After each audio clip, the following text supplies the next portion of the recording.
Welcome to round one, folks, and the factory bike tour continues here at Fox Raceway. I'm with Jared Warrick of the Rockstar Energy Husqvarna team, and this is Christian Craig's bike, and we're going to go over Christian's bike. He's a tall guy. He's 6'6". He knows what tall guys like. You got to be the tallest mechanic in the pits. I believe I am. I don't think there's anybody taller than me. This is how I'm doing it. You've been a mechanic for a little while, yeah? Yeah, about really in total 12 years or so. 12 years? Yeah. On the factory side or race team side of things, only a couple, but total 12 years. So how'd you get involved in to be a mechanic? I grew up racing, same as everybody else, and really wasn't that good. So figured mechanic was the best way to stay in the industry, and I'm really passionate about building bikes and working on bikes. So that was my option. So it's funny, you talk a lot about these mechanics that we've had here today, and they all talk about passion and what they love about the sport. So that's something that you need to be a mechanic. You're not going to make a crap ton of money, so you're going to have to really grind it out at the beginning, right?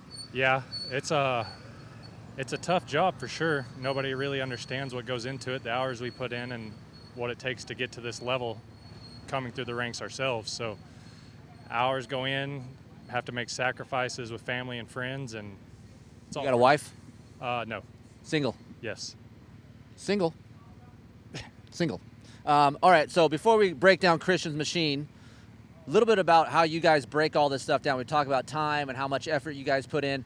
I don't know if a lot of these people watching this video know what you guys do after these canopies are going down. You tear these things down. What's the process?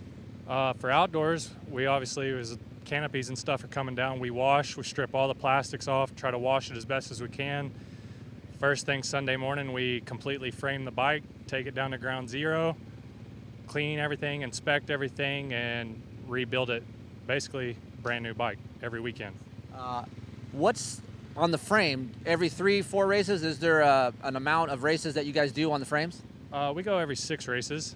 In the past, we've gone 4, but there's not really a need for that anymore. So just as long as we clean it, inspect it, make sure there's no cracks or any severe damage, then we'll go 6 races on it, no problem. You guys have touch-up paint?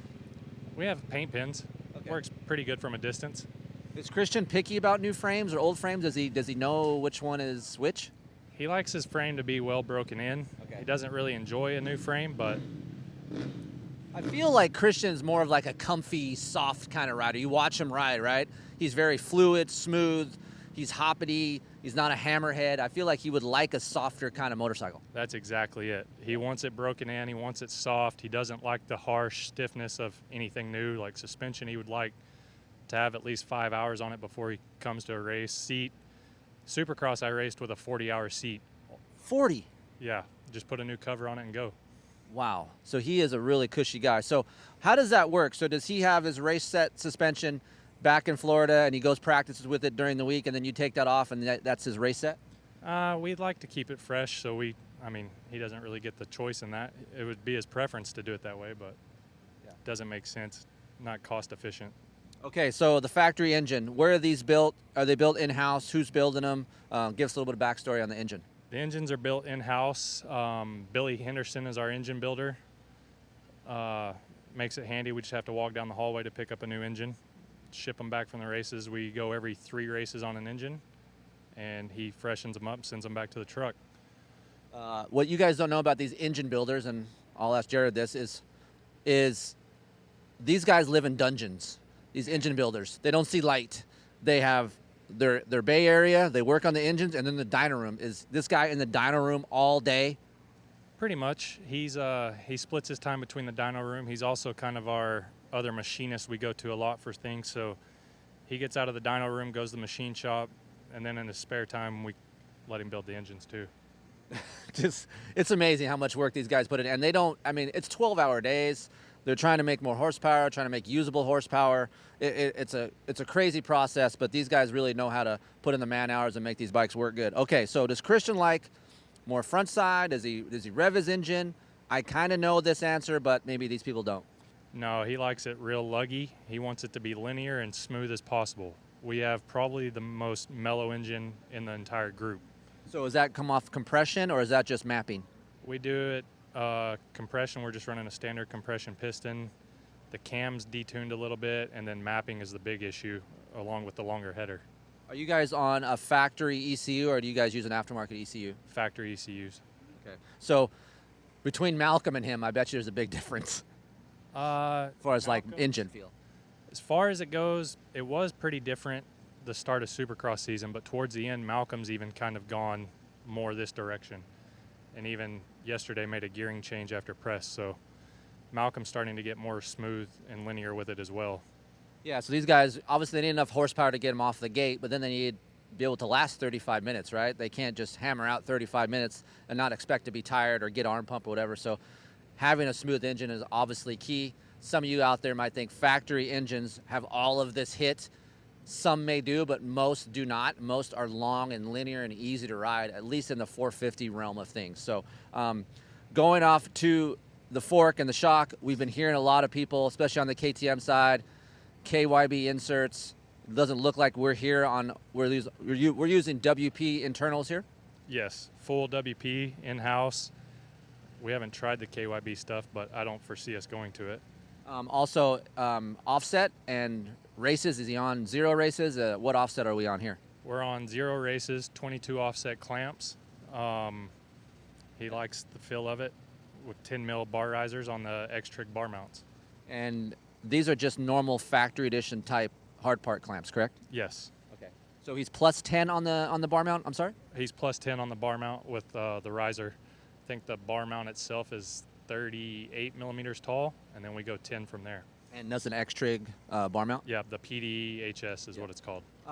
What elastomer is he on? Is he on the clear? Is he on the green? What is he on there? We're on yellow. We're clear now. Okay, yeah, they changed. So that's the stock elastomer if you guys are X-Trig users. Handlebar bend, me and Christian always debate lengths. I think we talked about this at one point. So handlebar bend and the length that we're on, are we cutting these things down or are we standard length? We're on Pro Taper Race Team Evos. We were cutting them down to 800 millimeters.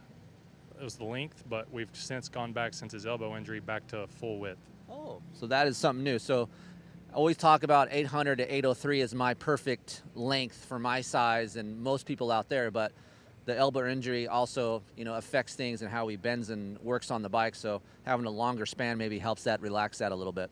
Keeps him from chicken winging a little bit, I think. And it opens a cockpit up for him, gives him room to move. So, lever setup, is this stop shake levers or are they different? They're just stock levers. I threw them in the vapor blaster to kind of help keep them clean throughout the season. We replace them as needed. It's not really an every race thing. But stock levers straight off the bike. Hydraulic clutch a little different, or is that same stock? Same as stock. The master cylinder is a little bit bigger reservoir for more fluid to keep it from boiling over, but everything's genuinely stock. Slave cylinder stock? Mm-hmm. Now we're looking at, of course, the ergonomics. Christian's a taller guy.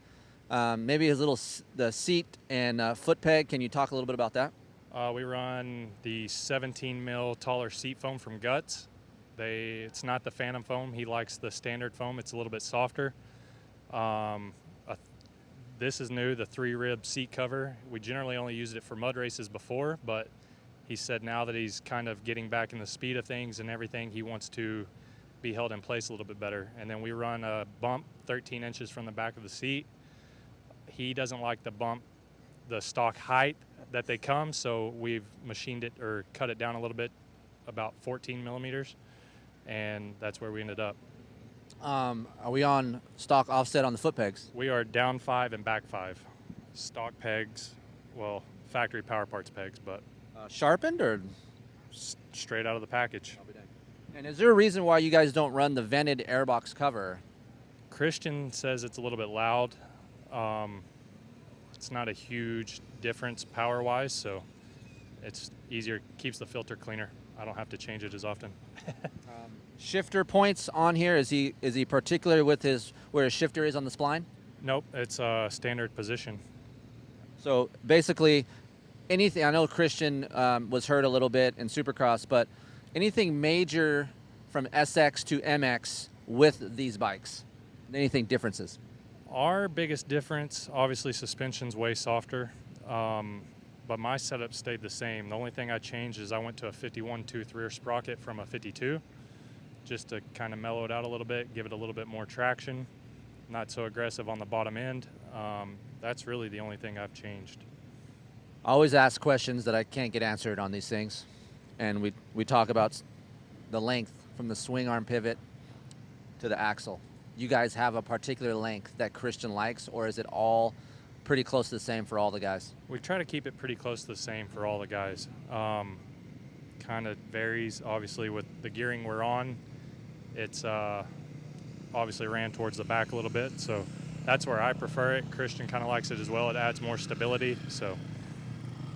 So is he more of a front end steering guy, rear steering guy? Is he rear end high? Is he a lower guy? He likes the rear end to be lower, likes the feel of it. He doesn't want it to be stink bug or put too much weight on the front end. As far as steering wise goes, I feel like he steers more at the rear, but he likes it to be well balanced as well. Anything that he's most picky about on his motorcycle, that he comes in and he's just a pain in your ass? Not really. I figured out the levers. Those are pretty much set. First time back on the race bike since he rode press at Dallas Supercross yesterday and didn't have to move a thing. Let's talk about yesterday. So we had a little accident yesterday here, and the damage. How much damage happened to this bike? Because the crash was bad. It was quite a bit. I had to replace a few parts last night. Made it a little bit longer night than I'd hoped for, but it wasn't the worst thing in the world. He made it out unhurt, so that was the biggest thing, big positive. Christian's a nice guy. I don't see him being a pain in your ass at all, but is there one thing that you're most proud of on your motorcycle when you build it, or just something cool, a cool part that you like the most on this thing?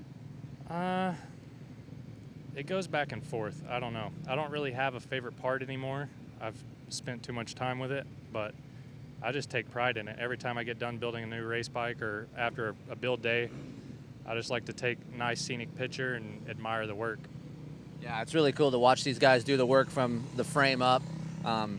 It's honestly a work of art. I wish we had a time lapse of how it's all done and how it's laid out. When you do lay this out, is there an order that you go when you build it?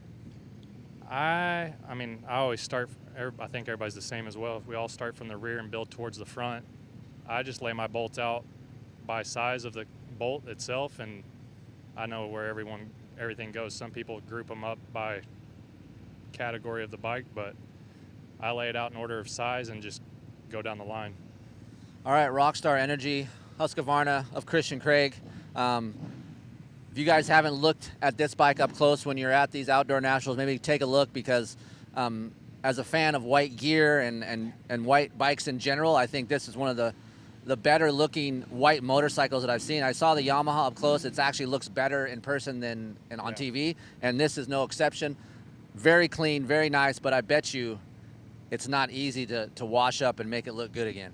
No, especially Dallas was the last race I was at, and I washed it after press day, and I found a bunch of red dirt I'd missed.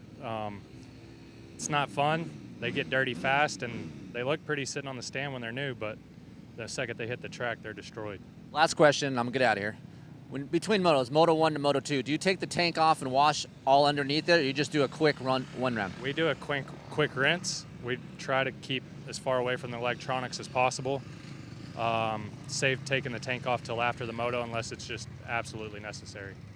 All right, Christian Craig, 28, he's back. Outdoor Nationals, check him out.